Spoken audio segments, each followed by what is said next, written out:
देश अध्यक्ष रहे मौलाना बदरुद्दीन अजमल आज भारत के सबसे बड़े मुस्लिम राजनेताओं में से हैं। मौलाना बदरुद्दीन अजमल द्वारा स्थापित किए गए मदरसों, स्कूलों और अस्पतालों से आज पूरा असम फायदा उठा रहा है। जमीयत उलमा हिंद के जनरल सेक्रेटरी रहे मौलाना महमूद मदनी राज्यसभा सांसद के रूप में अपनी सेवाएं दे चुके हैं। बहुत कम लोग जानते हैं कि जमीयत उलमा हिंद अब तक लाखों लोगों का मुफ्त केस लड़ चुकी है। असम में जब लाखों मुसलमानों का नाम एनआरसी की लिस्ट से बाहर हो गया, तब जमीयत उलमा हिंद ने करोड़ों रुपए खर्च करके उनका नाम एनआरसी में शामिल करवाया। जमीयत उलमा हिंद आतंकवाद के केस में फंसे लाखों बेकसूर मुसलमानों का केस लड़ चुकी है। ये भारत का अकेला मुस्लिम संगठन है जिसके पास अपनी लीगल टीम है। जमीयत उलमा हिंद जमीयत फोर्स का भी संचालन करती है। इसके तहत युवाओं को जूडो, कराटे और फाइटिंग इत्यादि की ट्रेनिंग दी जाती है। जमीयत यूथ क्लब के तहत हर साल 12 लाख से भी अधिक नौजवानों को ट्रेनिंग दी जाती है। इसका मकसद ऐसे लोगों को तैयार करना है जो जरूरत पड़ने पर देश की सुरक्षा में अपना योगदान दे सके।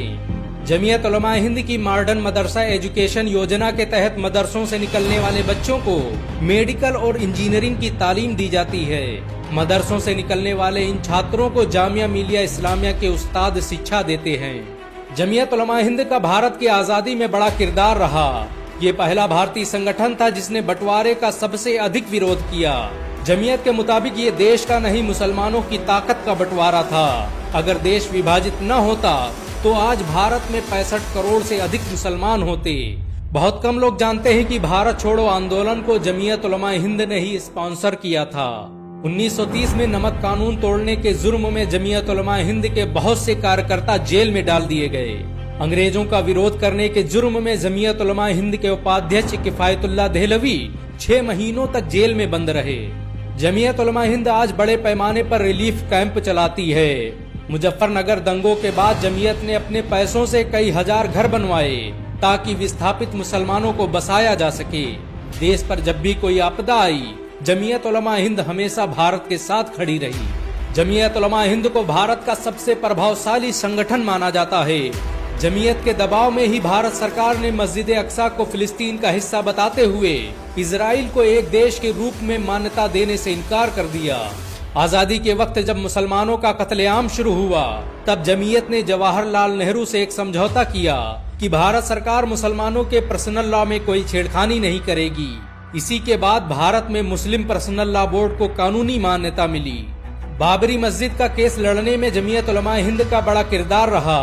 1934 में किफायतुल्लाह देहलवी ने फैजाबाद का दौरा किया और बाबरी मस्जिद की पहली रिपोर्ट पेश की। 1952 में मौलाना अबुल कलाम आजाद और हुसैन अहमद मदनी ने ही ये फैसला किया कि हम इस मामले को कोर्ट तक ले जाएंगे। जमीयत उलमा हिंद ने ही बाबरी मस्जिद वर्किंग कमेटी बनाई, जिसमें जफर याब जीलानी और मोहम्मद मतीन जैसे वकील शामिल थे। आपको ये जानकर शायद हैरानी हो कि भारत में स्लाटर हाउस को जमीयत उलमा हिंद ही हलाल का सर्टिफिकेट देती है।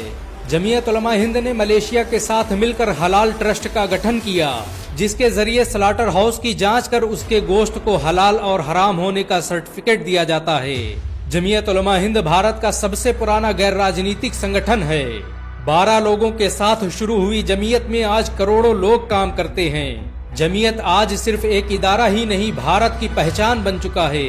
इस संगठन ने हर दौर में भारत के लिए सबसे ज्यादा कुर्बानियां दी। भारत को जब भी जरूरत पड़ी, जमीयत का हर कार्यकर्ता सीना ताने खड़ा रहा। सच तो ये है कि जमीयत आज भी मुसलमानों के दिलों में बसती है। मुसलमान इसकी हिफाजत के लिए अपना सब कुछ कुर्बान कर सकते हैं। अगर एक मुसलमान होने के नाते आपको गर्व महसूस हुआ हो तो इस वीडियो को लाइक और शेयर जरूर करें। ऐसी और वीडियो को देखने के लिए हमारे चैनल को सब्सक्राइब करें, घंटा जरूर दबाएं।